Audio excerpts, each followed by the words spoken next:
Commençons par la venue de Zelensky ce vendredi aux États-Unis, probablement pour signer un accord avec Trump.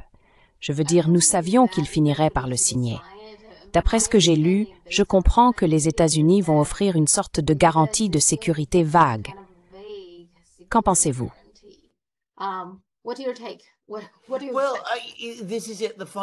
Eh bien, c'est ça.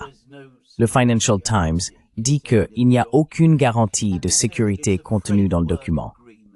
Ils disent que c'est un accord cadre, ce qui est incroyablement vague et dans lequel aucun des détails n'a réellement été réglé. Les Ukrainiens disent qu'ils veulent des garanties de sécurité. Ils ne sont pas très clairs sur la provenance de ces garanties. C'est mon propre point de vue sur la question. C'est très similaire à ce que les Ukrainiens ont essayé de faire avec les Russes. Et en fait, on fait avec les Russes en avril 2022. C'est-à-dire qu'ils arrivent, ils présentent aux Américains un projet d'accord. Le projet d'accord, d'ailleurs, apparemment, précise que aucun argent ne sera effectivement versé aux États-Unis tant que tous les détails ne seront pas réglés.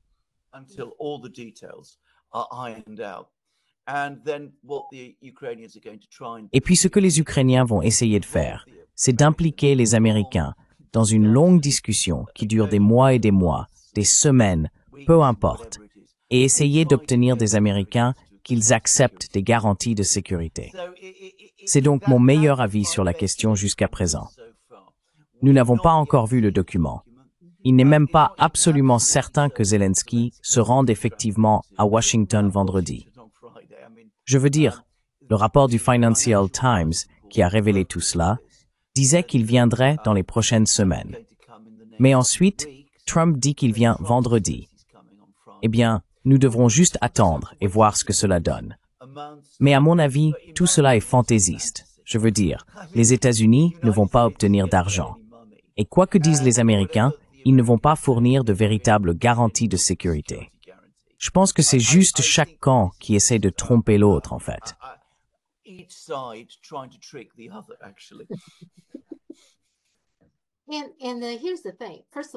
Et voici le problème. Tout d'abord, pourquoi quelqu'un ferait confiance aux États-Unis à ce stade? Pourquoi Zelensky et le gouvernement ukrainien? C'est pas seulement Zelensky. Je veux dire, personne dans son propre cercle ne dit que nous en avons fini ici. Je veux dire, pourquoi continuons-nous à croire aux Américains?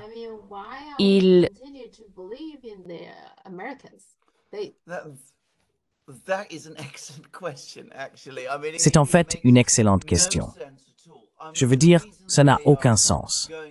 La raison pour laquelle ils font ce spectacle, c'est parce qu'ils ne veulent pas mettre fin à la guerre avec la Russie. Ils ne veulent pas négocier. Ils ne veulent pas s'asseoir avec les Russes et négocier. Ils veulent que la guerre continue. Et ils savent parfaitement bien que sans les Américains, ils ne peuvent pas continuer la guerre. Donc, c'est de cela qu'il s'agit. C'est un jeu où les Américains jouent entre eux.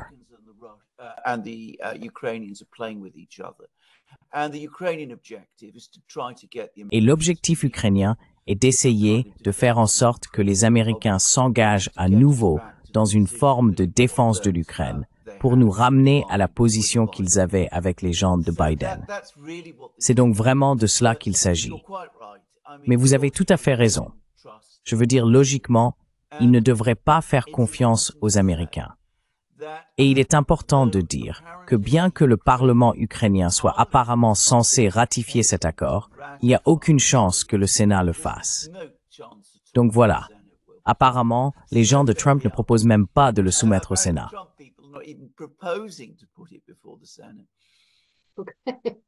Eh bien, tout le monde fait son numéro. C'est un spectacle. Je veux dire, nous ne devrions pas nous aveugler sur ce que c'est. Et je sais encore une fois que les gens en Chine sont très familiers avec cette expression. C'est ce qu'on appelle un traité inégal. Je veux dire, c'est ce que c'est censé être. Je veux dire, vous savez, vous obtenez l'extraction de ressources. Remarquez, et Trump l'a encore une fois très clairement indiqué dans un autre post sur Truth Social, les Américains vont extraire de l'argent de l'Ukraine, non pas en échange d'un soutien futur, mais en échange de ce qu'ils disent être le financement et le soutien qu'ils ont déjà donné. Et autant que je puisse en juger, c'est sans limite. Donc les gens qui disent que l'Ukraine a d'une manière ou d'une autre bénéficié parce qu'elle n'est plus limitée à 500 milliards de dollars se trompent eux-mêmes.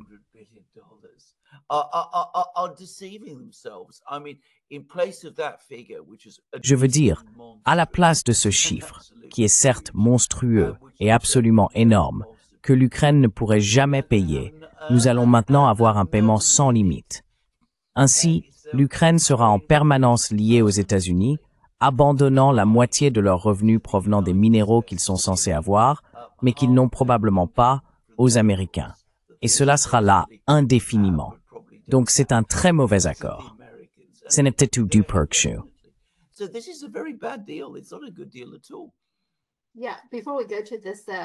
Oui. Avant d'aborder cela, vous savez, dans un traité inégal, moi en tant qu'Américain, je suis aussi intéressée. Et quand Trump a dit que les droits miniers devaient revenir aux États-Unis, qui sont les États-Unis? Est-ce le gouvernement américain ou des entreprises privées américaines? Je ne pense pas que j'enverrai un centime. Je ne pense pas.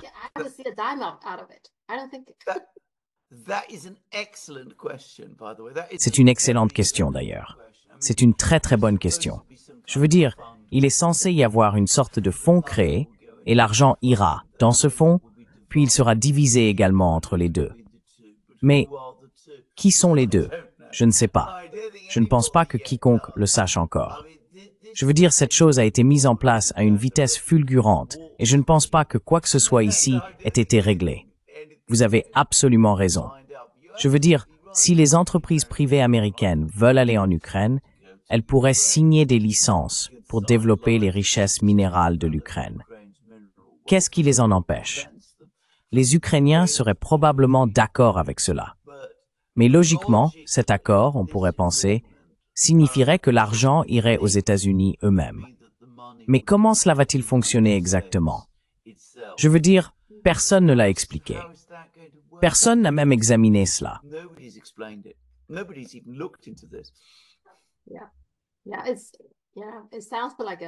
Oui, cela ressemble à un grand accord, mais il me semble que l'Ukraine n'obtiendra rien et perdra tout. Et puis, juste 5 minutes avant de commencer ce programme avec vous, j'ai lu que l'Independent disait que la véritable raison pour laquelle Trump veut les minéraux ukrainiens concerne la Chine. Vous voyez, donc tout tourne autour de la Chine. C'est toujours le cas. C'est toujours le cas. Oui.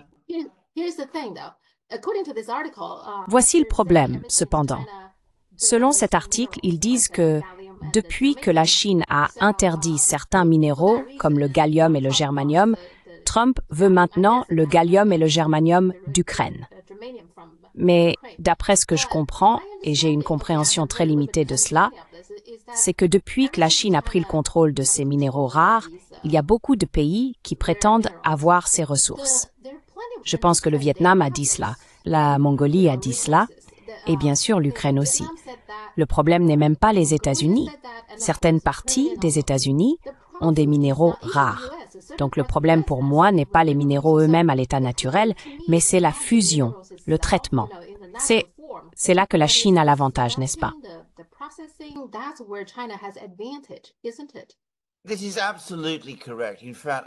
C'est absolument correct.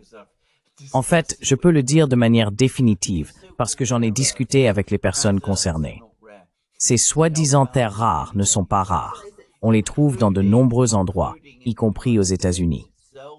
Bien sûr, la Russie dispose de ressources abondantes de ces matériaux, comme le dit Poutine, mais on peut les trouver dans toutes sortes d'endroits. Le problème est que l'extraction et le raffinage de ces matériaux sont difficiles et très coûteux.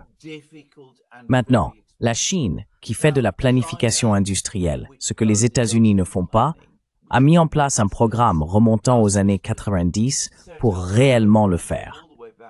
Donc je veux dire, ils ont travaillé très dur. Ils ont trouvé comment le faire et ils l'ont fait. Ils le font à une échelle industrielle et ils le font avec beaucoup de succès. Les États-Unis l'ont fait jusqu'à un certain point, jusqu'au début des années 1990, puis ont cessé de le faire. Devinez pourquoi? Parce qu'il était moins cher d'importer ces choses de Chine. C'est toute l'histoire derrière cela. That's the whole story behind this. Eh bien, quelle est la prochaine étape alors? Les États-Unis vont-ils négocier avec la Russie? Il me semble qu'ils vont céder à la Russie sur tout, n'est-ce pas?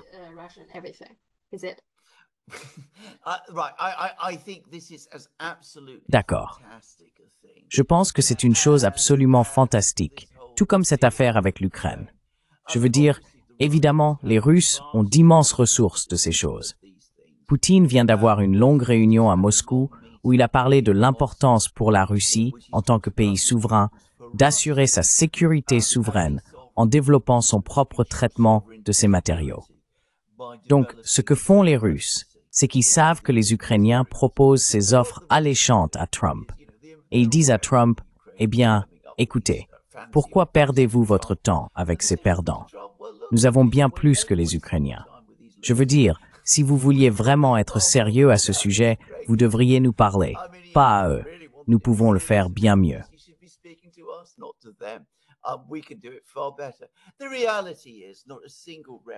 La réalité est qu'aucun minerai rare ne sera envoyé de Moscou, de Russie vers les États-Unis. Nous ne verrons pas d'usines ou d'installations s'ouvrir là-bas. Poutine parle de remettre en marche la forge d'aluminium à Krasnoïarsk. Et comment les Américains pourraient être impliqués dans ce processus? Les Américains ne vont pas être impliqués dans cela. Si quelqu'un en dehors de la Russie est impliqué, c'est la Chine, je peux vous le dire.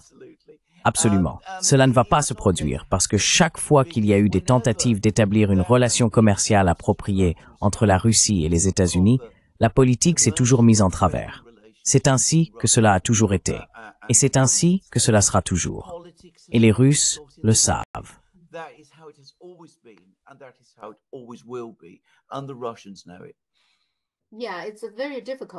Oui, c'est très difficile. Je veux dire, Poutine a même dit lors de son interview avec Tucker Carlson que le président va et vient.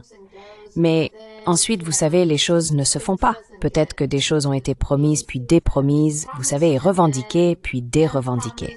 C'est toujours comme ça. Oui.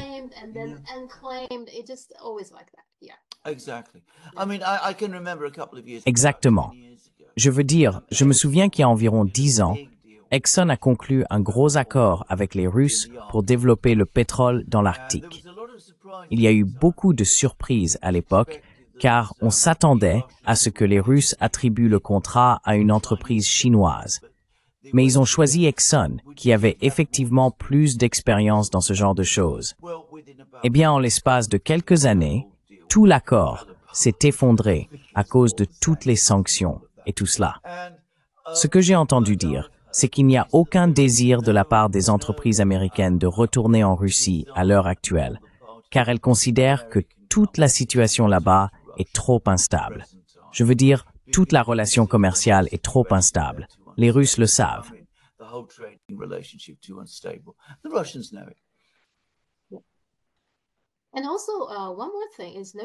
Et aussi, une autre chose dont personne ne parle, c'est Nord Stream.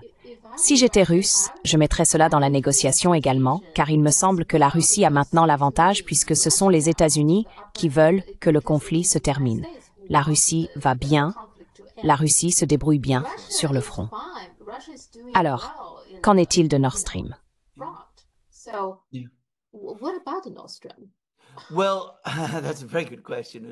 Eh bien, c'est aussi une très bonne question.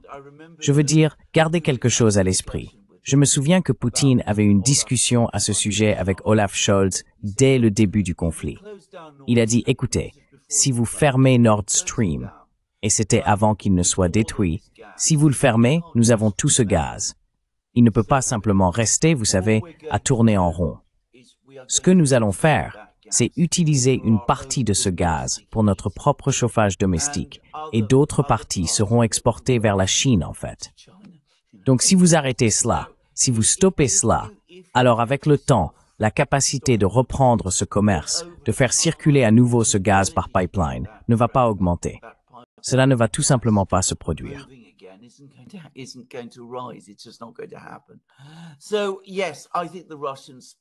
Donc, oui, je pense que les Russes voudront probablement connaître la vérité sur Nord Stream.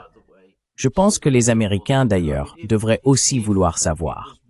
Je veux dire, si c'était Biden qui l'avait ordonné, alors bien sûr, cela joue directement en faveur de Trump, parce qu'il a Biden autorisant un acte terroriste, pour le dire franchement. Si c'était les Ukrainiens, eh bien, encore une fois, cela pourrait aussi jouer en sa faveur. Il pourrait l'utiliser de toutes sortes de manières. Donc je pense qu'une enquête appropriée sur ce qui s'est passé à Nord Stream sert les intérêts de tout le monde, et je ne serais pas du tout surpris si les Russes en parlent au cours de leurs discussions avec les Américains. Mais je ne m'attends pas moi-même à ce que la relation gazière entre la Russie et l'Europe revienne à ce qu'elle était avant la guerre.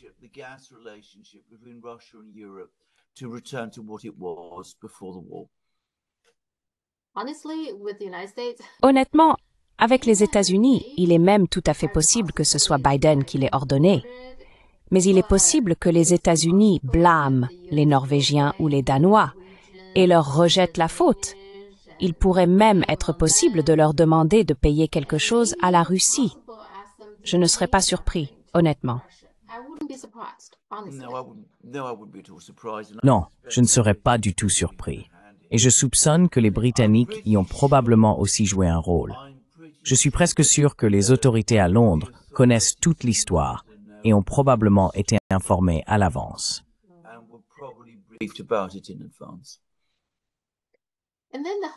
Et ensuite, tout le marché, toute l'affaire.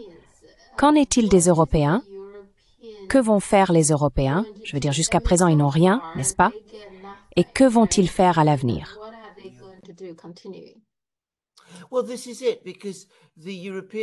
Eh bien, c'est parce que les Européens sont très contrariés et très en colère que les Américains et les Russes se parlent. Ils sont encore plus en colère que les Américains et les Russes aient voté du même côté aux Nations Unies hier. Et la Chine, d'ailleurs, a voté aux côtés des Américains et des Russes également. Le ministère chinois des Affaires étrangères a pris soin de souligner qu'il ne prenait pas parti pour la Russie ou l'Amérique ici. Ils étaient simplement cohérents avec leur politique à long terme, qui consiste à promouvoir la paix. Eh bien, les Européens sont furieux. Ils sont profondément contrariés de ne pas être impliqués dans les discussions entre les Américains et les Russes. Mais ils ne proposent rien de constructif de leur côté. Ils ne proposent pas leur propre voie à suivre.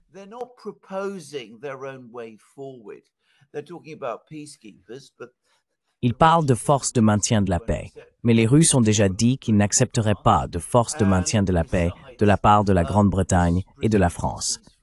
Et en plus, cela présuppose un cessez-le-feu qui n'a même pas encore été négocié.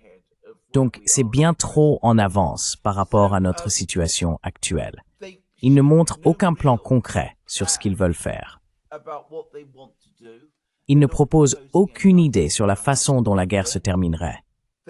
Ils ne parlent pas aux Russes, ce qu'ils sont parfaitement libres de faire. Ils n'aiment pas le fait que les Américains parlent aux Russes. Comme les Russes l'ont souligné, qu'est-ce qui les empêche dans ce cas de parler eux-mêmes aux Russes? Mais ils ne le font pas. Ils continuent simplement à crier et hurler depuis les coulisses, même si les Américains et les Russes commencent à se parler. Mais ils sont complètement dépourvus d'idées.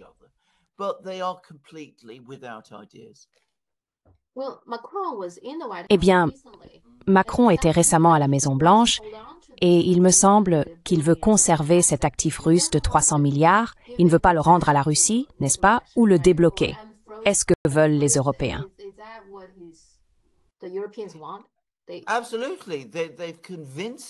Absolument. Ils se sont convaincus que cela leur donne un levier sur les Russes. Tout ce que ça fait, c'est agacer les Russes. Les Russes n'ont pas besoin de cet argent, mais pour eux, c'est le leur. Et encore une fois, je pense que les Européens pensent qu'ils peuvent l'échanger contre quelque chose. Les Russes ne vont rien échanger contre cela. C'est mon point de vue. C'est l'ambiance à Moscou en ce moment. Je pense que c'est quelque chose qu'en Europe, ils ne comprennent pas.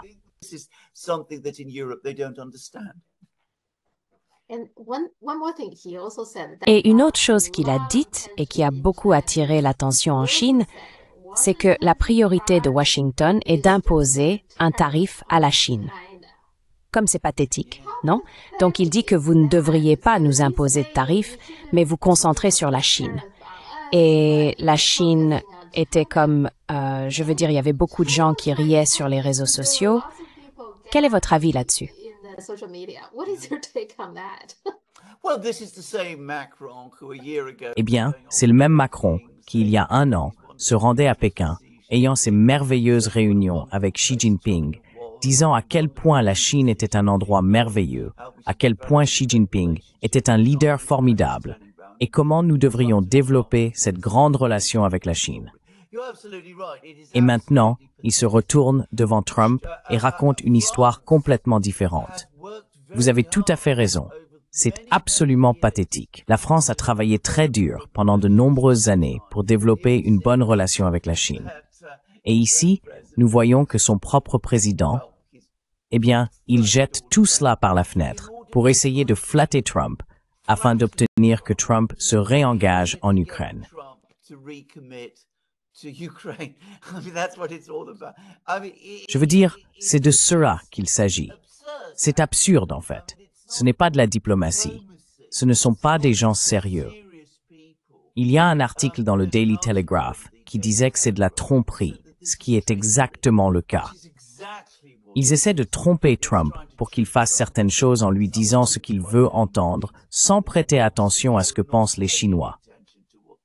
Les Chinois doivent regarder tout cela et se dire que ces gens sont des imbéciles, ce qu'ils sont, bien sûr. these people are fools, which they are, of course. Ouais. Je veux dire, il me semble qu'il est à court d'options. La seule chose qu'il peut faire maintenant, c'est dénigrer la Chine. C'est tout simplement incroyable. Maintenant, regardons. Je veux vous parler d'un peu d'histoire. Il y a beaucoup de parallèles, n'est-ce pas? Une chose que beaucoup de nets citoyens chinois discutent est d'abord l'accord de Munich en 1938, où la Tchécoslovaquie n'était pas à la table lorsque l'Allemagne et la France négociaient. Exact, ce qui fait partie de la Tchécoslovaquie. Mais la Tchécoslovaquie n'était même pas à la table, n'est-ce pas? C'était quoi tout ça? Yes. Yeah, it is absolutely correct. I mean, this is Oui, part of the c'est absolument correct. Je veux dire, cela fait Now, partie I de la think soi-disant we politique understand d'apaisement. about what happened in 1938. Maintenant, je pense que la première chose à comprendre sur ce qui s'est passé en 1938, c'est que l'Allemagne nazie, sous Hitler, voulait la guerre. Il voulait la guerre et cherchait des raisons pour en déclencher une. Il a donc cherché à déclencher une guerre en créant des problèmes concernant le traitement des minorités allemandes en Tchécoslovaquie. Il a suscité des problèmes en Tchécoslovaquie et a utilisé cela comme excuse pour menacer le pays. Les Britanniques et les Français ont réalisé qu'Hitler voulait une guerre contre la Tchécoslovaquie. Ils étaient également conscients que la Tchécoslovaquie était un allié de l'Union soviétique, ce qu'ils n'aimaient pas du tout. And they didn't like that at all. The British and the French didn't want to fight. Les Britanniques et les Français ne voulaient pas combattre l'Allemagne à cette époque, ne voulaient pas combattre l'Allemagne nazie à cette époque. Alors, ils ont conclu un accord directement avec Hitler, dans lequel ils ont dépecé la Tchécoslovaquie. Et c'était absolument horrible. C'était une chose terrible. Ce n'est pas ce qui se passe entre les Américains et les Russes en ce moment. C'est très différent, parce que ce dont les Américains et les Russes parlent actuellement, c'est des étapes pour améliorer leurs relations. Ils se rencontrent demain, à nouveau à Istanbul, pour essayer de faire fonctionner leurs ambassades. Je veux dire, l'ambassade russe en Amérique ne fonctionne pas. L'ambassade américaine à Moscou ne fonctionne pas. Ils veulent résoudre les problèmes avec leurs ambassades. Ils veulent avancer vers un processus de normalisation. Towards a process of normalization. But if you look at all the statements that all of them have made, the Americans especially, Mais si vous regardez toutes les déclarations qu'ils ont faites, les Américains en particulier, le plan est d'essayer de lancer des négociations entre la Russie et l'Ukraine. Donc ceux qui disent que l'Ukraine est exclue ont tort. D'ailleurs, et pour mémoire, à partir d'août 2023 et jusqu'à une réunion qui a eu lieu l'année dernière en Suisse, il y a eu une série de réunions organisées par les puissances occidentales qui était censé œuvrer pour la paix en Ukraine, que les puissances occidentales et l'Ukraine ont organisé, dont la Russie a été exclue. C'est très étrange comment les gens ont complètement oublié tout cela. Mais les seules personnes qui essayaient d'exclure quelqu'un des négociations substantielles sur la manière d'apporter la paix étaient les Ukrainiens, les Européens et l'administration Biden.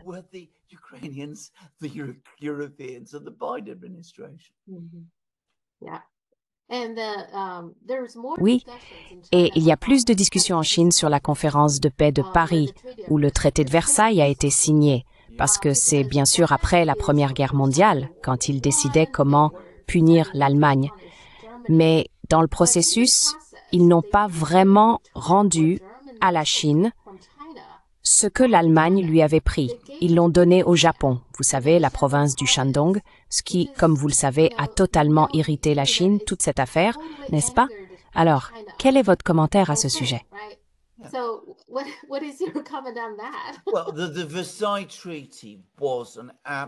Eh bien, le traité de Versailles a été un désastre absolu. C'était le dernier grand éclat du colonialisme et de l'impérialisme européen. Évidemment, ils n'ont pas consulté la Chine parce que la Chine était le prochain pays qu'ils espéraient dépecer. Je veux dire, c'est l'époque, comme vous le savez, où la Chine était, je pense, Yuan Shikai était encore le président de la Chine. Et les seigneurs guerres, les Britanniques, dirigeaient essentiellement Yuan Shikai.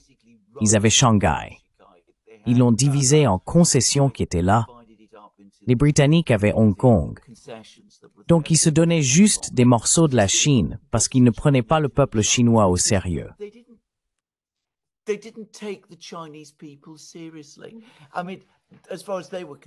Je veux dire, pour autant qu'ils étaient concernés, les Chinois étaient, vous savez, juste des gens comme les Africains et les autres, les Indiens, qui, vous savez, selon eux, devaient être colonisés et gouvernés par les Européens comme tout le monde. Et les Européens de cette époque prenaient absolument pour acquis qu'ils avaient le droit de décider qui gouvernait quel territoire entre eux partout dans le monde. Je veux dire, ce n'était même pas quelque chose qu'ils considéraient, dans leur arrogance, que d'autres nations avaient leur mot à dire. Maintenant, la raison pour laquelle ils l'ont donné au Japon était parce que, bien sûr, la Grande-Bretagne avait une forte alliance à cette époque avec le Japon.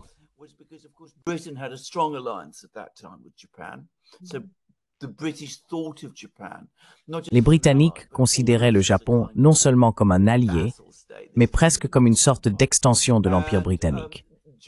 Et le Japon avait rejoint la Première Guerre mondiale contre l'Allemagne. C'était donc sa récompense. Il allait avoir, était-ce Tianjin et tous ces endroits? C'est ainsi que le traité de Versailles a été mené. Comme je l'ai dit, c'est un monde qui a passé en termes de pouvoir, mais pas entièrement en termes de compréhension psychologique. Les Européens se considèrent toujours comme supérieurs à tout le monde et croient encore qu'ils sont ceux qui ont le droit, en fin de compte, de décider pour tout le monde.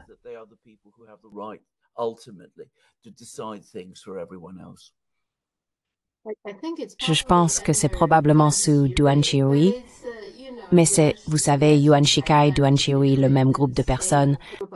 Oui, absolument. Oui, mais voilà le problème. La Chine a également combattu pendant la Première Guerre mondiale. La France et la Grande-Bretagne ont beaucoup utilisé la main-d'œuvre chinoise et les ont recrutés pour aller en Europe, et beaucoup d'entre eux sont morts là-bas en combattant l'Allemagne. Ainsi, la Chine était considérée comme étant du côté des Alliés, qui est le côté gagnant. C'est ce qui a irrité la Chine, et jusqu'à aujourd'hui, je pense que beaucoup de gens considèrent encore toute cette affaire comme une telle humiliation que vous soyez du côté gagnant, et c'est ainsi qu'ils vous ont traité, vous savez. Donc, ils n'ont pas pris la Chine au sérieux, et Exactly. I mean, they didn't take China seriously. And to this day, by the way.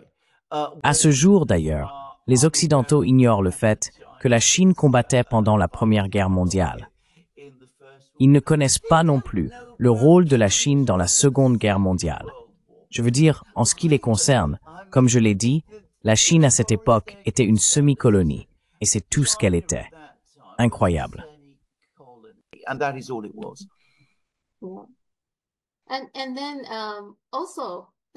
Et puis aussi, juste pour les personnes qui ne sont pas familières avec cette partie-là, dans ce cas les États-Unis, Warren Harding était le président des États-Unis.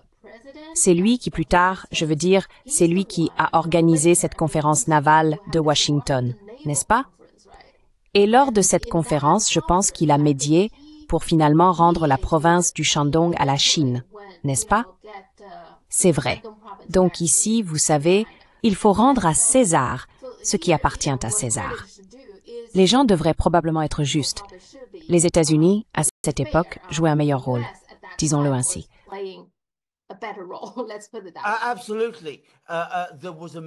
Absolument.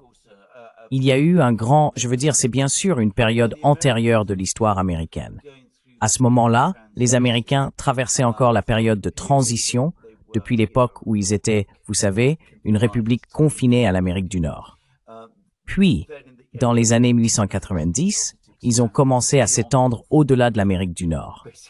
Ils ont essentiellement pris le contrôle de Cuba, occupé les Philippines, et tout cela. Mais il y avait encore un fort sentiment en Amérique que ce n'était pas vraiment ce que l'Amérique devait faire. Et la politique américaine dans les années 1920 était en fait envers la Chine très correcte. Je dirais très correcte. C'est probablement une exagération en fait. Mais certainement, c'était beaucoup mieux que celle des autres puissances occidentales. Ils n'ont pas opéré de concessions directes en Chine. Ils avaient une perspective différente et avaient tendance à être très critiques de ce que faisaient les puissances européennes.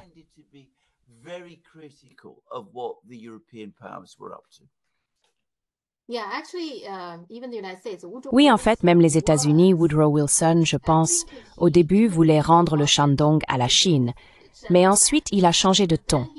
Il n'était pas trop sûr de cela, mais il n'a rien fait jusqu'à ce que Warren Harding arrive, et Harding a décidé, d'accord, de le rendre à la Chine. Je pense que c'est ce qui s'est passé. Donc même les États-Unis n'étaient pas, vous savez, toujours cohérents.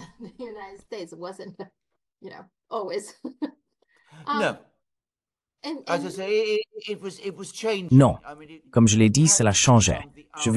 Ce n'était pas encore devenu l'hégémon impérial absolu qu'il est devenu plus tard. Donc comme je l'ai dit, c'était encore conflictuel. C'est l'époque d'ailleurs, une question de l'époque qui me tient à cœur. C'est à ce moment-là que les grands juristes américains de cette période, dans les années 1920, ont commencé à envisager un nouveau système de droit international basé sur l'égalité entre les nations et les États. Ils ont joué un rôle déterminant dans le développement du système de droit international que nous avons aujourd'hui. Maintenant, bien sûr, l'Amérique a répudié tout cela. Mais dans une large mesure, cela avait une fondation américaine. Mais c'était l'ancienne Amérique, pas l'Amérique d'aujourd'hui.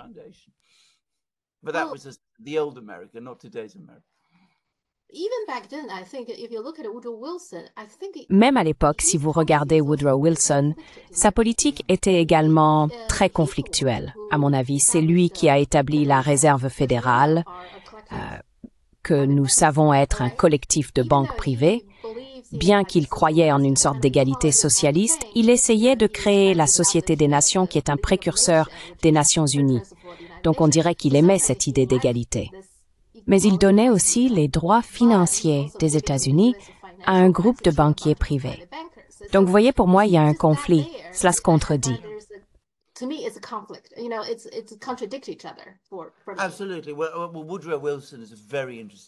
Absolument. Woodrow Wilson est un homme très intéressant, car il était, tout d'abord, un raciste convaincu. Je pense que c'est quelque chose qu'on ne devrait pas négliger. Et cela a sans aucun doute, dans une certaine mesure, influencé sa pensée. Il était très attaché à l'autodétermination et à la souveraineté parmi les Européens.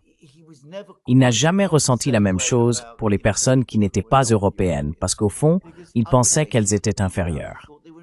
Bien qu'il ait été quelque peu anti-impérialiste, rappelez-vous qu'il était un sudiste qui a vécu la guerre civile aux États-Unis et dont la famille avait soutenu passionnément la Confédération.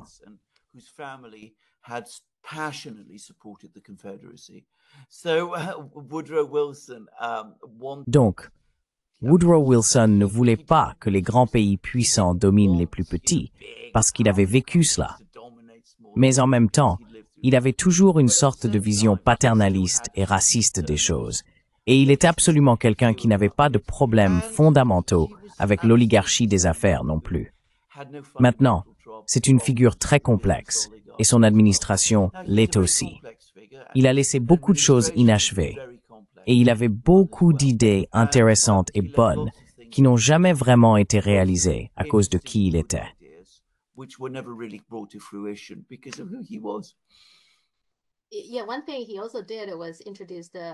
Une chose qu'il a également faite a été d'introduire l'impôt sur le revenu, que beaucoup de gens aux États-Unis disent être illégal ou inconstitutionnel.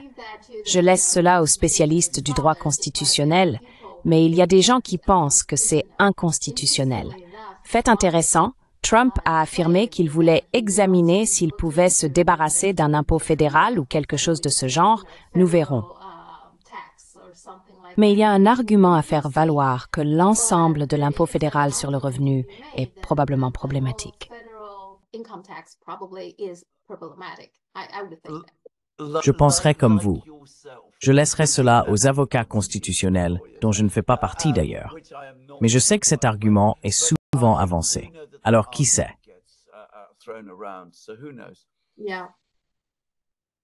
Oui.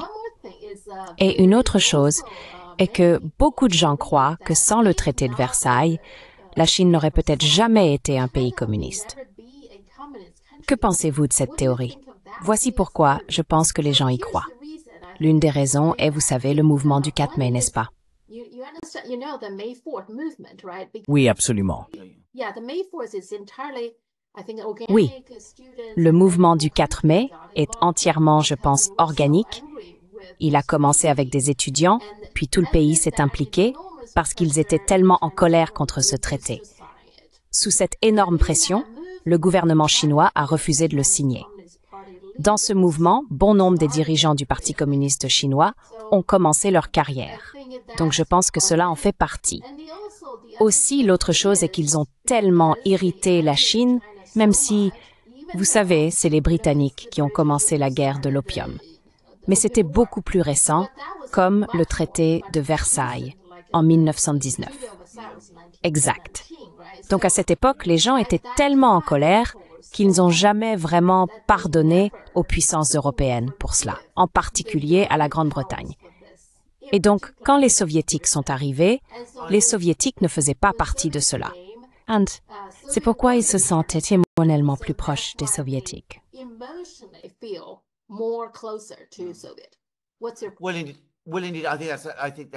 Eh bien, en effet, je pense que c'est absolument vrai. Je ne me souviens pas exactement de tous les détails, mais je me souviens que les Soviétiques, à l'époque où ils sont arrivés au pouvoir, ont également dit qu'ils abandonneraient toutes les bases ou quoi que ce soit qu'ils avaient encore en Chine. Je sais que cela a été bien accueilli par le peuple chinois à cette époque. Je pense qu'il y a beaucoup de vérité là-dedans. Que le comportement des puissances occidentales a créé une énorme indignation en Chine. Mais je vais dire autre chose ici. C'est un domaine de l'histoire chinoise que je pense que les Chinois connaissent évidemment beaucoup mieux que moi. Mais j'ai le sentiment qu'il y avait déjà eu un grand éveil au sein de la société chinoise, même avant.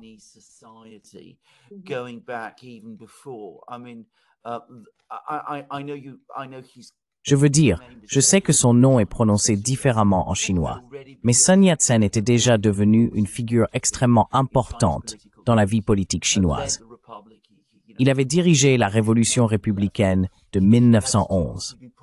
Il avait été écarté par Yuan Shikai et tous ces gens horribles, pour le dire gentiment, soutenus par les Britanniques.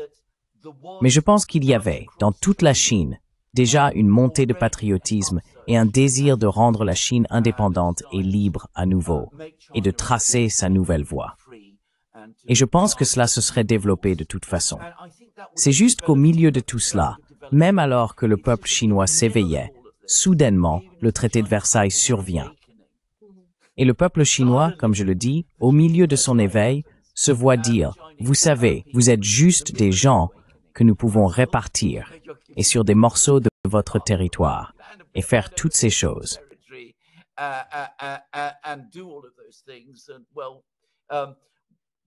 Eh bien, nous ne savons pas ce que vous pensez, mais nous nous en moquons franchement parce que vous êtes un peuple colonial et vous ne vous en souciez vraiment pas. On peut donc imaginer que cela a provoqué une énorme colère. Et oui, bien sûr, il venait d'y avoir la révolution russe. Et vous savez, Lénine avait une perspective différente. Il avait une perspective très forte et très différente sur ces choses. Et il avait écrit auparavant, ce qui est encore, à mon avis, le meilleur livre sur l'impérialisme d'ailleurs. C'est à mon avis son plus grand travail académique. On peut donc comprendre comment toutes ces choses se sont réunies de toutes sortes de manières. Mais vous savez, encore une fois, pour répéter, c'est quelque chose que les Chinois comprennent et connaissent plus profondément que moi.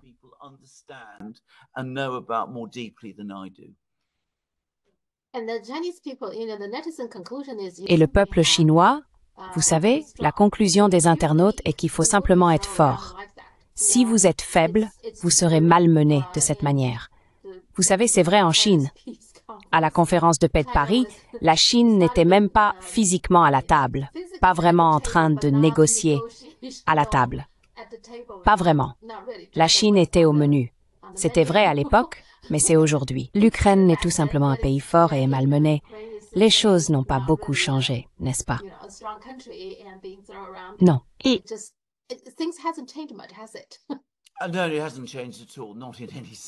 Non, cela n'a pas changé du tout, pas de manière sérieuse ou significative. C'est absolument vrai.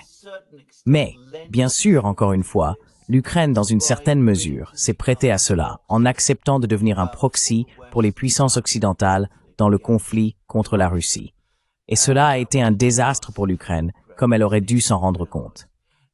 Maintenant, la Chine était dans une position différente, parce que la Chine avait toujours été un pays fort, puissant et indépendant pendant la majeure partie de son histoire, jusqu'à ce que les Européens arrivent et commencent à la faire tomber de la manière dont ils l'ont fait. Mais bien sûr, les internautes chinois qui disent qu'il faut être fort ont absolument raison. Si vous abandonnez votre indépendance, alors les gens la prendront, comme d'ailleurs les Russes l'ont découvert dans les années 90. en même temps, pensez-vous que les Philippines, par exemple, ou, vous savez, la province de Taïwan, je veux dire, apprennent-elles de cela? J'en doute. Il y aura toujours des gens dans ces endroits qui ne voient pas cela comme une mise en garde, n'est-ce pas? Oh non, eh bien, absolument pas. Parce que bien sûr, dans chaque système colonial, il y a toujours des collaborateurs. Je veux dire, le peuple chinois s'en souvient très bien. Encore une fois, je veux dire, l'homme, encore une fois, je sais, c'est Chiang Kai-shek. Chiang Kai-shek, Et tout le système qu'il a créé autour de lui et de sa femme, qui, soit dit en passant, je me souviens très bien, est un bon exemple de cela. Totalement corrompu, totalement possédé par les puissances occidentales. Et ils ne sont pas les seuls. Il y a toujours une classe de personnes comme ça. Le point est qu'ils sont toujours hors de contrôle. Ils ne font pas partie du sentiment de la nation et ils sont effrayés et hostiles envers la nation qu'ils prétendent diriger. Il y a toujours cela. C'est ce qu'on appelle en Occident une élite comprador. En d'autres termes, des personnes dont les loyautés vont à la puissance coloniale plutôt qu'à leur propre peuple et qui, soit dit en passant, subissent également le manque de respect des colonialistes qu'ils expriment avec colère contre leur propre peuple.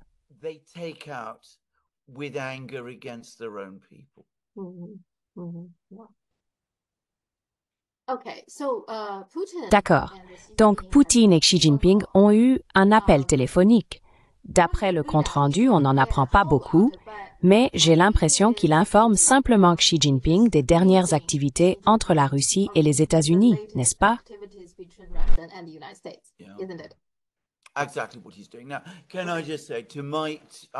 Exactement ce qu'il fait. Maintenant, puis-je juste dire, je ne le sais pas avec certitude, mais je crois fermement que Xi Jinping et Poutine se parlent très régulièrement. Le fait que nous ayons maintenant des comptes rendus est intéressant parce que cela signifie que les Russes et les Chinois veulent que le monde sache que Poutine et Xi Jinping se sont parlé. Alors, que s'est-il passé?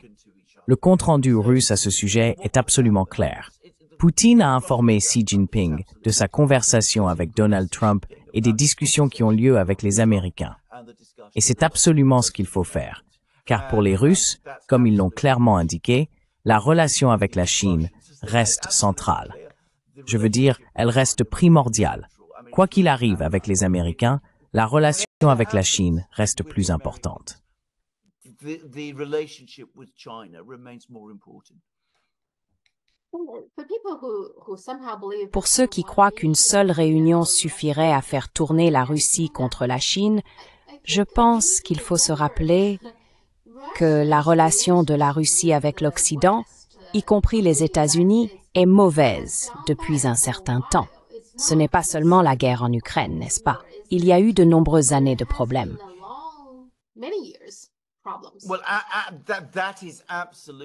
Eh bien, c'est absolument vrai. Et bien sûr, la relation avec les États-Unis pourrait s'améliorer légèrement. Mais je veux dire, vous savez, rien de substantiel n'a encore été convenu. Mais la relation avec l'Europe, les puissances européennes, reste terrible. En fait, on pourrait dire qu'au cours des 2 dernières semaines, elle s'est encore détériorée parce que les Européens sont en colère du fait que les Américains parlent aux Russes. Mais il y a autre chose que, encore une fois, les gens ne comprennent pas. Mais moi, qui suis en contact avec des gens en Russie, je suis très bien conscient, c'est que ce n'est pas seulement que nos relations avec les puissances occidentales sont mauvaises. Donc, nous devons être amis avec les Chinois. C'est que nous avons travaillé avec les Chinois et nous voyons que c'est bon pour nous. Ça fonctionne. Nous aimons ça. Nous aimons avoir les Chinois ici. Nous aimons les affaires qu'ils font. Nous aimons le fait que nous faisons des affaires dans leur pays. Nous n'allons sacrifier cela.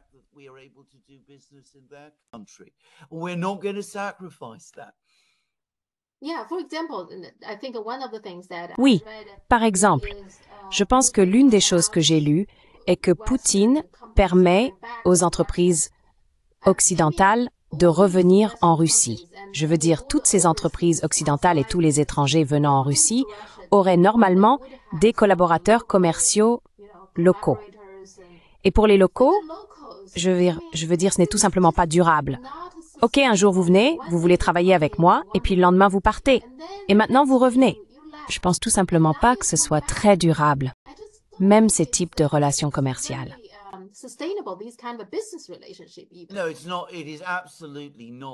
Non, ce n'est pas le cas. Absolument pas. Et bien sûr, encore une fois, les gens ont remarqué qu'il y a eu cette discussion parce qu'en gros, les Américains veulent lever les sanctions parce qu'ils ont besoin de retourner en Russie. La société russe n'est pas contente de cela.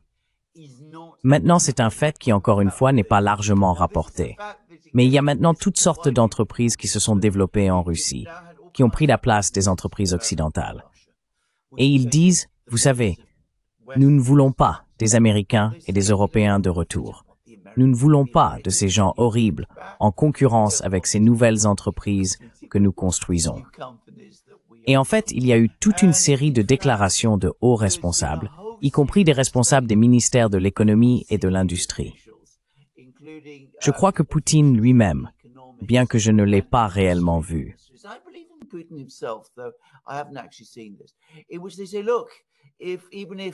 ils disent, regardez, même si les sanctions sont levées, nous ne reviendrons pas au modèle d'avant 2022. Nous continuerons à apporter le même niveau de soutien à nos industries nationales comme nous le faisons actuellement. Nous continuerons à élaborer des stratégies et à prioriser tout cela. Et vous savez, des entreprises comme Lada Cars, que Renault possédait autrefois, et Renault dit maintenant qu'ils veulent revenir. La direction de Lada a dit « Nous ne voulons pas de vous, restez à l'écart ». Donc, encore une fois, cela n'a pas été très bien accueilli là-bas. Cette idée que les Russes aspirent au retour des Occidentaux? Eh bien, certaines personnes pourraient, vous savez, les gens qui veulent acheter des sacs Louis Vuitton et ce genre de choses, qui peuvent de toute façon, soit dit en passant, mais dans l'ensemble, la société russe n'est pas du tout positive à ce sujet.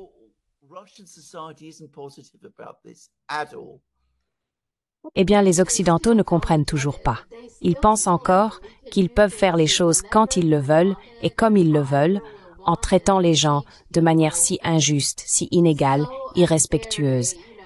Mais c'est acceptable pour eux de le faire, n'est-ce pas? Ils ont toujours cette mentalité.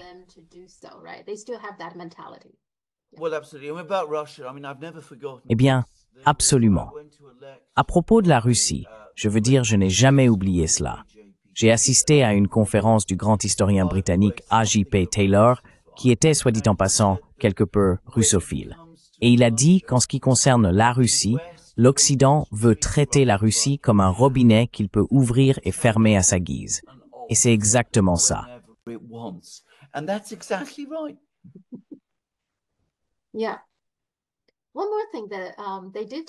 Oui. Une autre chose dont ils ont parlé est comment ils vont organiser une cérémonie conjointe pour commémorer la Seconde Guerre mondiale. La Chine l'appelle la résistance contre l'agression japonaise et les Russes l'appellent la guerre antifasciste. C'est une grande occasion, marquant 80 ans. Les deux pays ont sacrifié le plus en termes de personnes qui sont mortes et ont été blessées sur les deux fronts de guerre. Ils veulent probablement aussi rappeler à tout le monde la dévastation de la guerre. N'oublions pas le danger et la dévastation de la guerre. Y a-t-il aussi un élément de cela?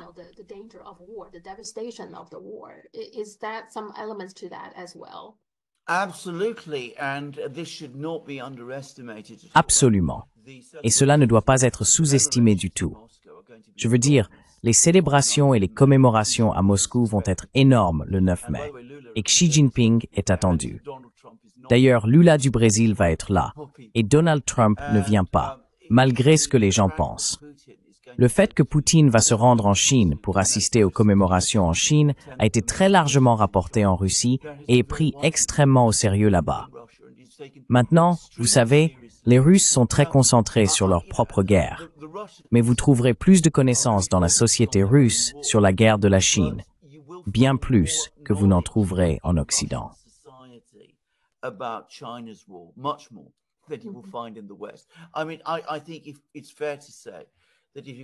Je veux dire, je pense qu'il est juste de dire que si vous sortez en Grande-Bretagne et que vous demandez à 100 Britanniques que vous voyez dans la rue de quel côté était la Chine pendant la Seconde Guerre mondiale, il est peu probable que quelqu'un le sache. Je veux dire, c'est ce niveau de suppression. Cela ne serait en aucun cas vrai en Russie d'ailleurs, et c'est une différence importante. Et vous avez tout à fait raison pour eux. Peu importe comment vous l'appelez, la lutte anti-impérialiste, antifasciste ou quoi que ce soit, il y a ce sentiment que ces deux pays étaient le roc sur lequel l'impérialisme raciste et génocidaire qui s'est développé dans les années 1930 s'est brisé. Donc c'est quelque chose dont chacun d'eux tire une grande fierté et un grand réconfort du fait que l'autre commémore.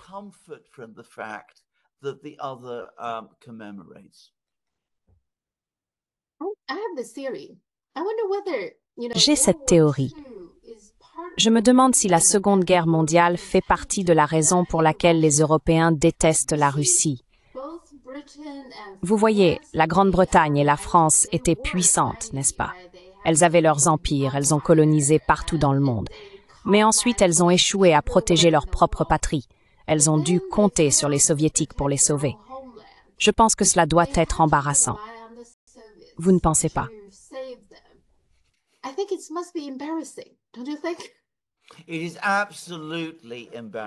C'est absolument embarrassant. Et les Russes savaient que cela arriverait à l'époque, à la fois avant la Première Guerre mondiale et pendant la Seconde Guerre mondiale. Divers Russes ont dit, vous savez, si nous allons entrer dans cette guerre, que nous pourrions ne pas être en mesure d'éviter, et que nous sommes victorieux, l'Occident ne nous pardonnera jamais. L'une des personnes qui a dit cela était le général russe, le maréchal Zhukov, qui était le général le plus célèbre. Il a dit « Ils ne nous pardonneront jamais le fait que nous avons gagné la guerre pour eux ». Et il y a un sentiment en Russie elle-même, tout aussi célèbre. In Russia itself, equally famous, it was written just before the First World War. C'était écrit juste avant la Première Guerre mondiale par un Russe, un haut fonctionnaire russe appelé Durnovo. Il était en fait le ministre de l'Intérieur. Et il a écrit une lettre au tsar juste avant la Première Guerre mondiale, dans laquelle il disait que s'il y avait une guerre entre l'Allemagne et la Russie devrait faire tout le gros du combat. Ce serait un sacrifice énorme pour nous. Et dans le cas de la Russie, vous savez, cela pourrait même mener à un désastre.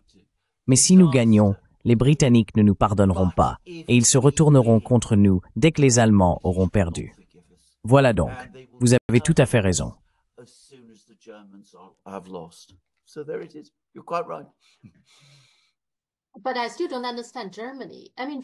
Mais je ne comprends toujours pas l'Allemagne.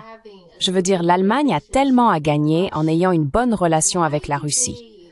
Pourquoi se retourne-t-il toujours contre la Russie? Comme pendant la Seconde Guerre mondiale, par exemple, je ne vois pas pourquoi Hitler avait besoin de combattre les Soviétiques. Ils avaient un accord de paix. N'était-ce pas un accord de non-invasion ou quelque chose comme ça? Oui, un pacte de non-agression. Alors pourquoi l'Allemagne est-elle tout le temps contre la Russie? So why is Germany always so much against Russia? This is an excellent question. Now, c'est une excellente question.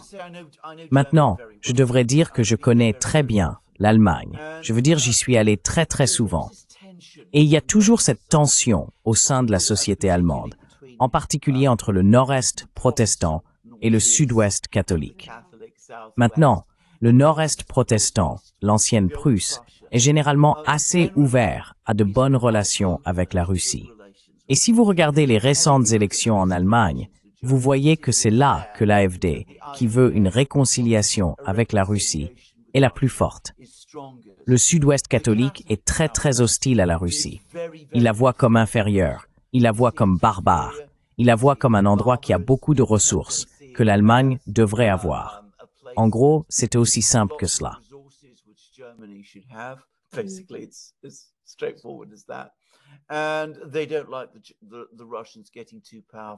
Et ils n'aiment pas que les Russes deviennent trop puissants et trop forts, et ils les voient comme une sorte de danger.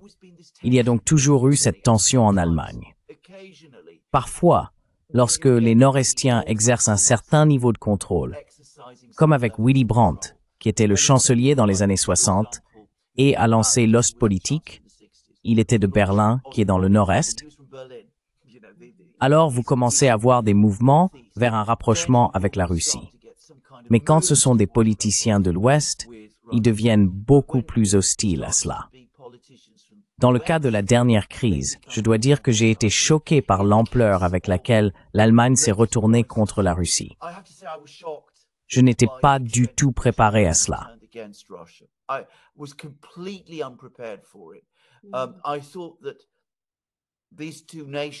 Je pensais que ces deux nations avaient, dans une certaine mesure, laissé derrière elles les conflits du passé.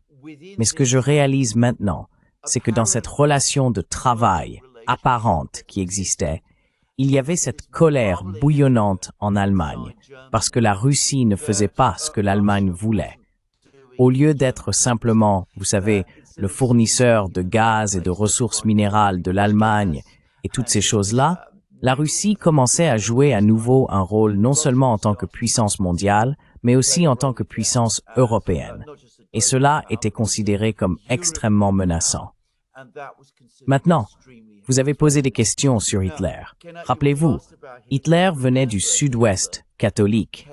Il était autrichien, donc il avait cette animosité envers la Russie dont j'ai parlé.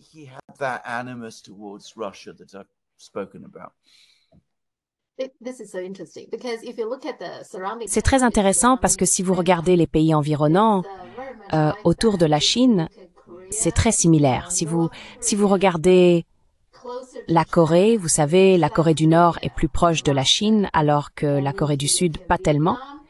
Et si vous regardez le Vietnam, les Vietnamiens du Nord sont plus amicaux envers la Chine par rapport au Sud. Et puis la Mongolie, vous savez, la Mongolie intérieure est beaucoup plus amicale. Et puis la Mongolie extérieure, vous savez, c'est pareil. Voilà, exactement la même chose. Et l'autre chose, nous parlons de l'Allemagne. Alors, quelle est l'élection? Quel est votre avis sur l'élection allemande? Je veux dire, il n'y a pas de surprise, n'est-ce pas? C'est à peu près ce que montraient les sondages d'opinion. Donc, à l'avenir, y aura-t-il un changement dans la politique allemande?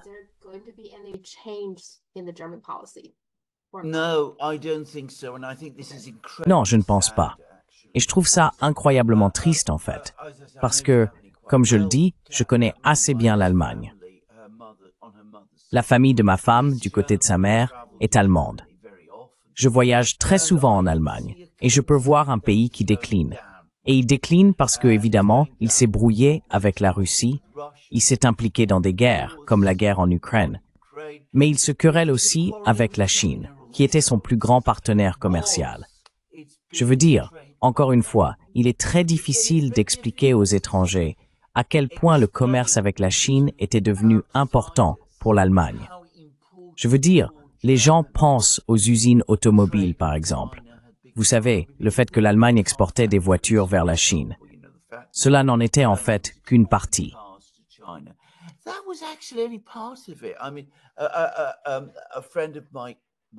Je veux dire, un ami de ma femme possédait une entreprise qui fabriquait des matelas, une petite entreprise. Mais encore une fois, elle était très liée à la Chine de toutes sortes de manières. Je veux dire, vous savez, ils exportaient vers la Chine, ils achetaient de l'équipement en Chine. Cette dame voyageait régulièrement là-bas. Et nous avons maintenant une politique où l'Allemagne se retourne contre ces pays, la Russie et la Chine, avec lesquels elle doit commercer et avec lesquels elle doit être amie. Et elle se réaligne avec l'Amérique, parce que les Américains ont cette obsession anti-chinoise, qui n'est pas vraiment sympathique à l'Allemagne du tout.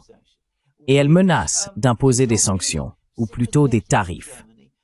Et ce que les Allemands pensent faire, je ne peux vraiment pas comprendre.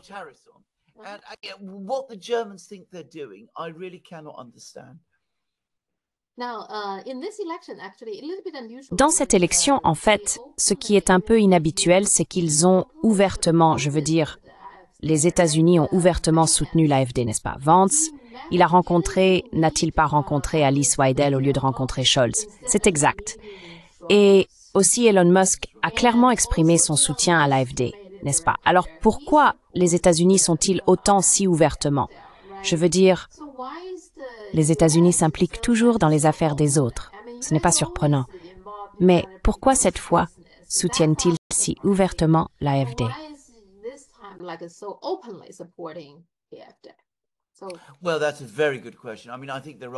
Eh bien, c'est une très bonne question.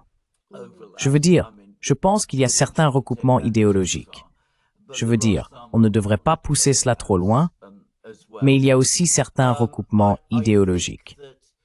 Je pense qu'il y a une perception générale au sein de l'administration Trump qu'une Allemagne dirigée par l'AfD serait finalement plus amicale envers les États-Unis et ouvrirait davantage l'économie allemande aux entreprises américaines. Remember, ce qui est très important pour Musk. Je veux dire, Musk, souvenez-vous, après tout, il dirige une entreprise de fabrication de voitures autant que tout le reste. Et je pense qu'il veut être impliqué en Allemagne et y ouvrir des usines et faire des choses là-bas. Et il trouve cela très difficile. Donc je pense qu'il peut y avoir un élément. Je pense que c'est probablement l'élément, oui.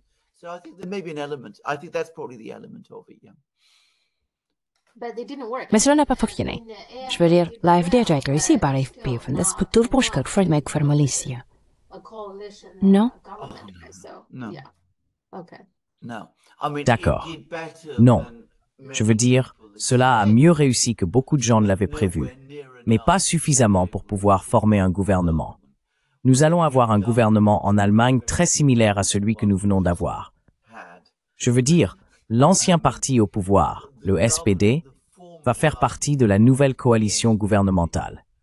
Donc on ne peut pas s'attendre à un grand changement.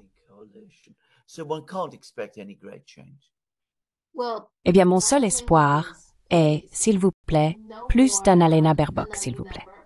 I think Je pense que oui. so, yeah.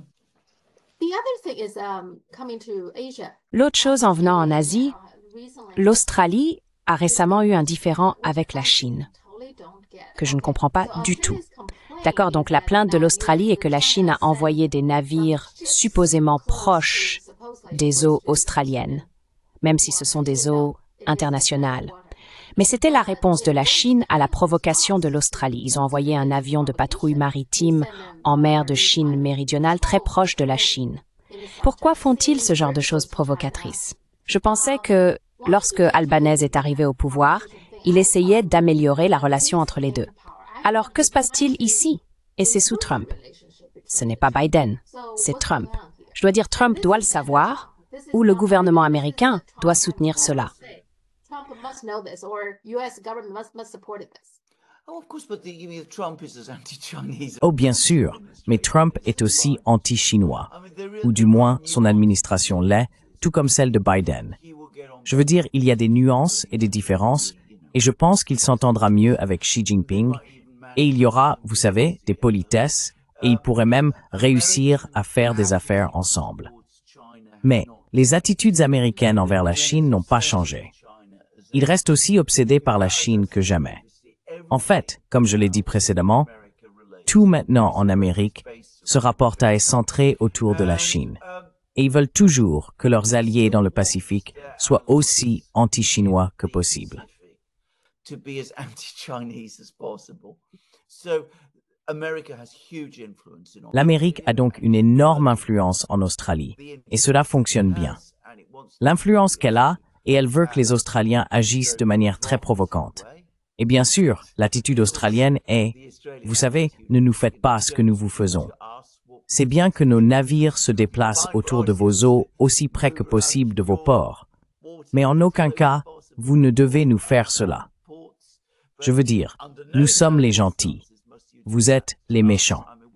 Si nous le faisons à vous, c'est bien. Si vous le faites à nous, c'est de l'agression. C'est l'attitude occidentale. That is the Western attitude. Et ils ont été surpris. Je suppose que le problème est qu'ils ne s'attendaient pas à ce que la Chine réagisse si fortement. Je pense que c'est ce qui les a pris au dépourvu, n'est-ce pas? I have never understood this, by the way. I mean, Je n'ai jamais compris cela d'ailleurs. Je veux dire, ici, vous savez, c'est quelque chose dont j'ai été conscient à propos de la Chine. Je veux dire, vous avez parlé de la façon dont les internautes disent que pour éviter de sacrifier votre indépendance, tout pays doit être fort. Et cela a été un thème pour moi avec la Chine. Aussi loin que je me souvienne, c'était comme ça à l'époque de Mao Zedong. Les Chinois étaient très forts. Ils se défendaient très durement, parce qu'ils comprenaient très bien que s'ils ne le faisaient pas, l'Occident les écraserait. Alors pourquoi les gens sont-ils encore surpris quand les Chinois répondent durement? J'aurais pensé qu'à ce stade, les gens sauraient que si vous faites cela, vous obtiendrez une réponse dure en retour. do this, you will get a tough response back. Oui, je pense qu'ils devraient le savoir maintenant. Mais dans le passé, chaque fois qu'ils faisaient cela, la Chine envoyait simplement ses propres avions de chasse et les faisait partir. Vous savez, les éloignait davantage. Mais cette fois, ils sont réellement allés en Chine. À leur avis, c'était trop proche de l'Australie, le pays d'origine.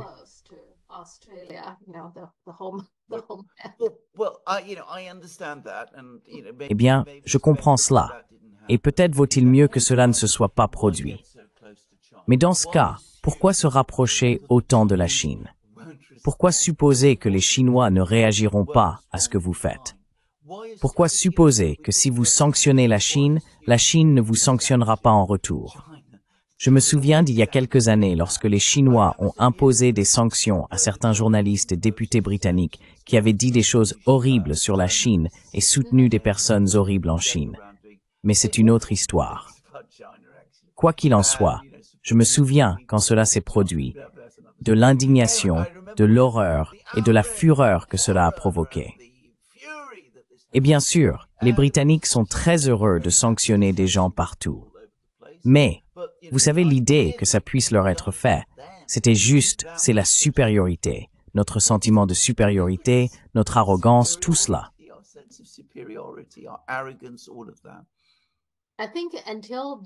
Je pense que tant que cette attitude, vous savez, ce genre d'arrogance occidentale ne change pas, je trouve très difficile de faire des affaires avec l'Occident en général. Je pense que, à l'avenir, cela continuera d'être difficile. Je le dis encore plus fermement. Tant que cette attitude ne changera pas, le monde ne connaîtra pas la paix. Oui, probablement. Oui, c'est vrai, oui. Parce que souvent, ils font des choses simplement parce qu'ils peuvent. Ils pensaient qu'ils pouvaient. Pas parce qu'ils pensent que c'est juste ou même que c'est vraiment bénéfique pour eux dans certains cas, mais ils se sont juste dit pourquoi pas? Pourquoi ne pas simplement faire ceci et cela? Oui, c'est un problème d'attitude. Absolument. C'est exactement le problème, Emoth. Oui. Et Israël, en parlant de problème d'attitude, les gens n'y prêtent même pas beaucoup d'attention. Mais Israël déclare maintenant officiellement qu'ils étendent leur opération à l'ensemble du district de Jénine qui se trouve en Cisjordanie. Vont-ils donc prendre au moins une partie de la Cisjordanie maintenant?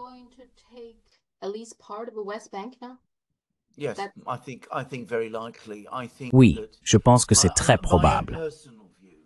Je pense que mon point de vue personnel sur Israël est que le gouvernement israélien et le système politique sont désormais programmés pour essayer de réaliser le projet du Grand Israël, ce qui signifie essentiellement prendre le contrôle direct de tous les territoires de l'ancien mandat britannique de Palestine.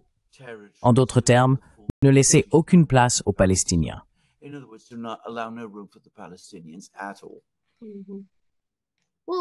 Eh bien, du côté palestinien, quel est le rôle ou la fonction du Fatah? Je n'entends pas beaucoup parler d'eux.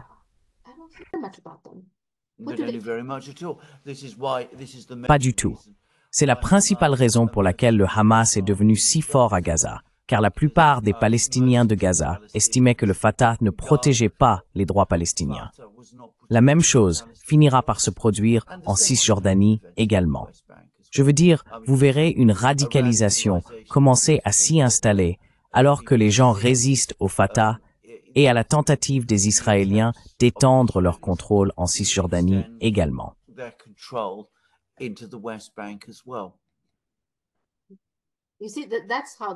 Vous voyez, c'est comme ça que les internautes chinois commentent. C'est comme, vous savez, quand vous avez une organisation comme le Fatah, je trouve que le Fatah cède toujours, n'est-ce pas, croyant qu'Israël est humain, qu'ils essayent toujours d'une manière ou d'une autre de céder, et ils croient qu'ils pourraient obtenir la paix. Ils n'obtiendront jamais la paix. Eh bien, ils n'obtiendront jamais la paix. Je veux dire, nous parlions des élites dans les colonies qui sont devenues corrompues, ont été prises en charge et sont essentiellement dirigées par le maître colonial. Je ne dis pas que le Fatah est entièrement comme ça, mais il a beaucoup de cette qualité maintenant.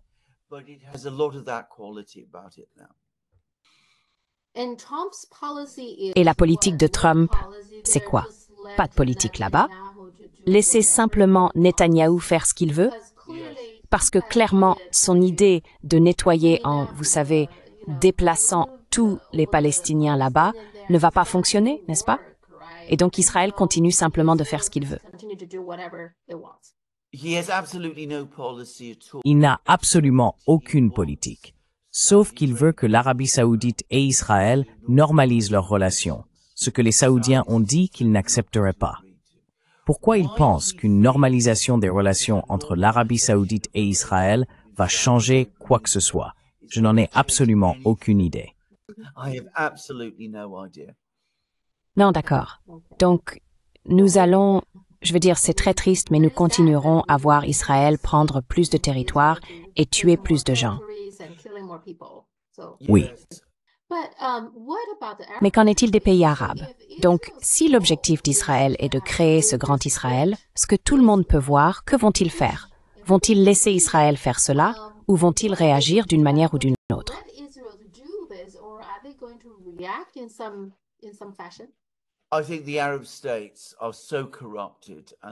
Je pense que les États arabes sont tellement corrompus, inefficaces et faibles qu'ils ne réagiront probablement pas. Mais finalement, parce que je comprends que la colère parmi les Arabes ne cesse de croître, il y aura une crise. C'est pourquoi les États arabes d'ailleurs sont si tendus. On pourrait à juste titre parler de dictature ici, parce que les États arabes eux-mêmes, les dirigeants, comprennent qu'ils ne représentent plus vraiment leur peuple et ne l'ont pas fait depuis très très longtemps. Donc c'est là que les tensions. D'accord, c'est tout ce que j'ai pour l'instant.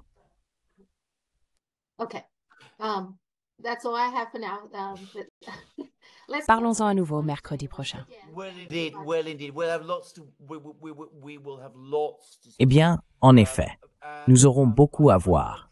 Et je prédis d'ailleurs que Lavrov, comme vous le savez probablement, a déjà rencontré Wang Yi.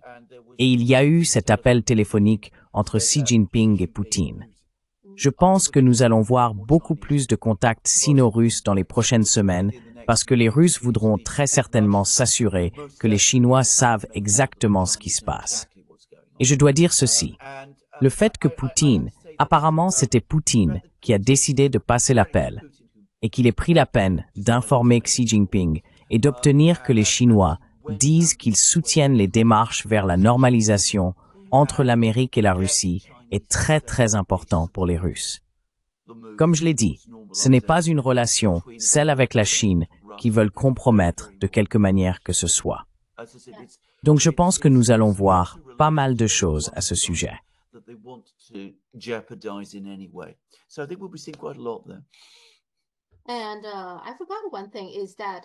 Et j'ai oublié une chose. Je pense que le New York Times a rapporté, bien que peu de gens y aient prêté attention, qu'il y a apparemment déjà eu des contacts entre les États-Unis et la Chine. Apparemment, Trump avait une proposition pour la Chine, qui en surface semble raisonnable, vouloir que la Chine achète plus de produits américains et investisse davantage aux États-Unis. Mais nous ne connaissons pas les détails. D'accord, nous ne savons pas exactement ce qu'ils ont dit. Mais d'après la réaction de la Chine, car le porte-parole du ministère des Affaires étrangères de la Chine a déclaré « Nous voulons notre souveraineté. Nous voulons aussi protéger notre industrie. » Vous savez, des choses comme ça. Il semble que ce qu'ils demandent soit une énorme quantité d'investissement et une énorme quantité d'achat de produits américains ou quelque chose comme ça. C'est exact.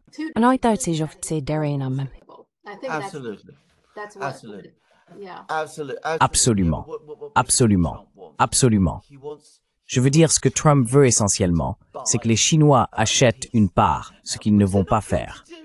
Je veux dire, pourquoi le ferait-il? C'est Trump. Trump pense qu'il peut, vous savez, forcer les gens à faire cela. Et s'il est suffisamment menaçant, ils viendront tous à son secours. Cela ne fonctionne pas comme ça. Et c'est une telle erreur de jugement, une incompréhension totale de ce qu'est la Chine. Je veux dire, cela montre une incompréhension complète de l'histoire récente de la Chine et des attitudes du peuple chinois.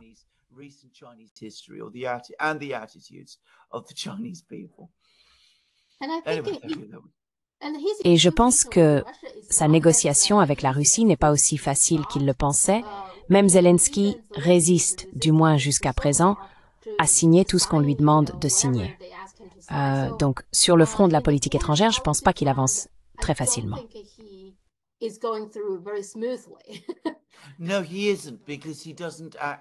Non, il ne l'est pas, parce qu'il ne...